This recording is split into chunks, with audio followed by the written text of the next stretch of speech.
asambleísta Luis Fernando Torres, representante de la provincia de Tungurahua por el Partido Social Cristiano y el Movimiento Creo. Certifique cómo voté en la Comisión de Justicia sobre este informe.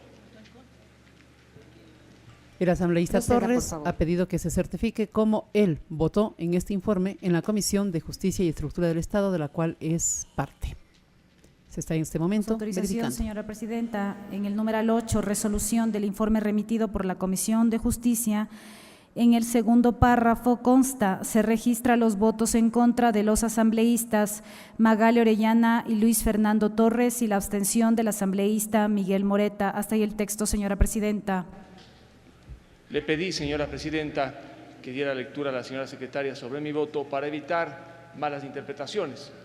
El señor presidente de la comisión, que me visitó hace pocos minutos, me dijo: quiero felicitarte porque tu voto será diferente, ya que el asambleísta Cintia Viteri sostuvo que el bloque social cristiano va a votar a favor, al menos en materia de cambio de edad.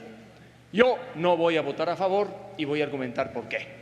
Cuando yo voto de una manera, me mantengo, no cambio de opinión. Se ha elevado en la reforma a 18 años la edad mínima del matrimonio bajo argumentos que los expuso muy bien la asambleísta Magali Orellana, que menores de edad, especialmente mujeres, tienen hijos, que son obligadas a casarse y por las recomendaciones de la ONU y la burocracia internacional bien pagada, que en parte justifica su trabajo haciendo observaciones de esta naturaleza. Hago mías las palabras de la asambleísta Magali Orellana, que ella las manifestó en la comisión. El cambio para pasar de 12 años en el caso de la mujer y 14 años en el varón a 18 años como edad mínima del matrimonio no soluciona ninguno de esos problemas. Me pregunto yo, al cambiar la edad, ¿vamos a tener menos uniones entre hombres y mujeres menores de 18 años? ¿Habrá menos hijos? ¿Habrá menos abortos? ¿Habrá menos pobreza? Ni lo uno ni lo otro. No resuelve esos problemas de índole social. Pero haber establecido, como hace el proyecto, en 18 años, constituye desde todo punto de vista una regresión. Alguien que ahora tiene 14 años y es varón y con la legislación actual tiene la posibilidad de contraer matrimonio si así lo quiere y le autoriza a quien ejerce la patria potestad sobre él, resulta que al modificarse la ley ya no podrá hacerlo cuando tenía esta expectativa legítima. Y lo propio con la mujer. Adicionalmente, el matrimonio ahora entre menores de 18 años está condicionado a la autorización de quien ejerce la patria potestad o, a falta de de sus ascendientes más próximos. El tema de las capacidades, al cual se refirió hace poco el asambleísta Bustamante. Existen incapaces absolutos, incapaces relativos y las personas plenamente capaces que pueden obligarse por sí mismos. Según la legislación ecuatoriana, una mujer que ha cumplido 12 años es incapaz relativo. Un varón que ha cumplido 14 años es incapaz relativo. El uno y el otro puede comprar una casa, puede comprar un carro, puede hacer negocios con autorización o a través de una tercera persona. Y en materia comercial, alguien que tiene 14 años o 15 años puede emprender inclusive su propio negocio. ¿Por qué razón sí puede alguien que tiene entre 12 y 18 años, en el caso de una mujer, y de un varón entre 14 y 18, celebrar todos estos tipos de contratos y no puede celebrar el contrato de matrimonio? ¿Por qué se nos ocurre que ahora sí son incapaces para celebrar el contrato de matrimonio, pero no son incapaces para celebrar otro tipo de contratos? Hay un grave problema cuando se quiere dirigir las actividades humanas desde el Estado. La Asamblea, con la reforma que se propone, indudablemente va a asuntos que son propios de la decisión individual. Si una pareja de 17 años quiere casarse y cuenta con la autorización de quienes ejercen la patria potestad, ¿por qué se va a impedir que se casen? ¿Cuál es la razón? Que hay excepciones, por supuesto, de matrimonios obligados, no puede llevarnos a legislar por la excepción. Hay que legislar por la regla, no por la excepción. Pero hay un hecho adicional.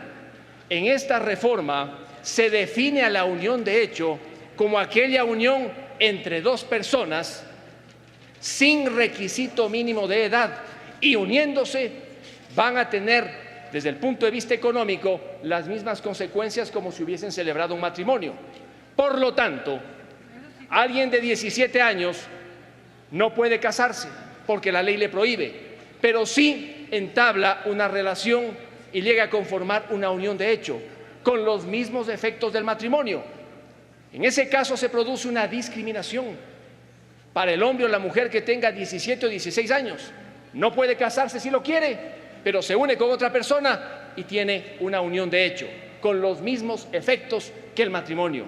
Es discriminatoria la reforma que está tratando en este momento la Asamblea. Además, no tiene por qué el Estado, con los legisladores, que meter las narices en asuntos que son propios de los ciudadanos.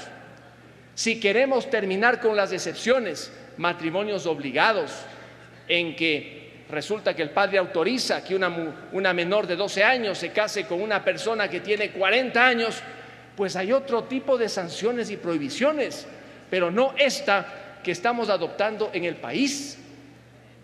Repito una vez más, el incapaz relativo no puede obligarse por sí mismo, pero sí puede contraer obligaciones debidamente autorizado o representado.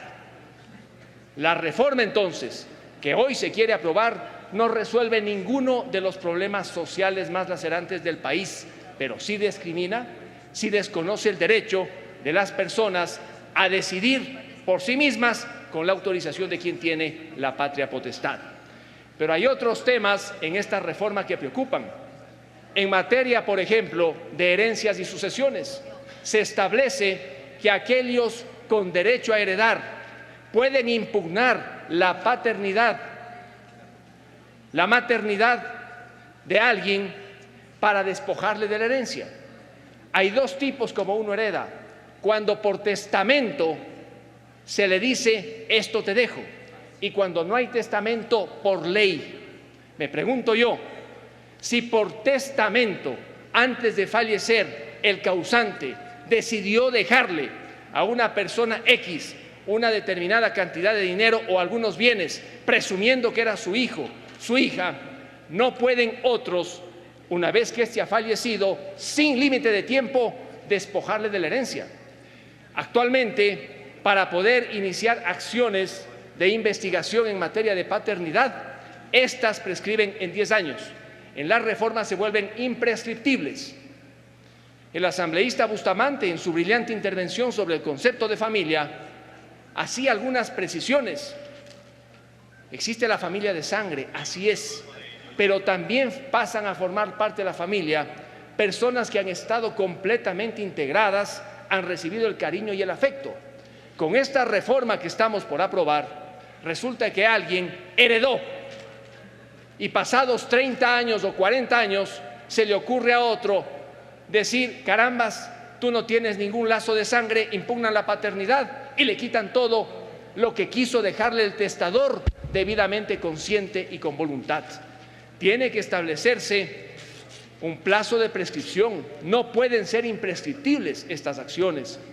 De lo que yo puedo observar, las reformas que se proponen al Código Civil son reformas retrógradas, no son reformas de avanzada. Tal vez en uno u otro aspecto sí, pero en general la concepción no es esa.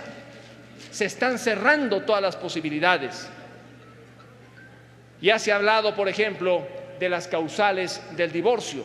Se sustituye al adulterio por la infidelidad. ¿Cuál es el problema? Que sobre el adulterio existe abundante jurisprudencia en el país.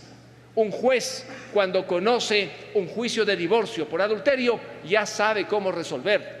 El tema de la infidelidad será recién un asunto sometido a nueva interpretación judicial y se prestará para muchas flexibilidades que al final podrían perjudicar más a las mujeres que a los hombres.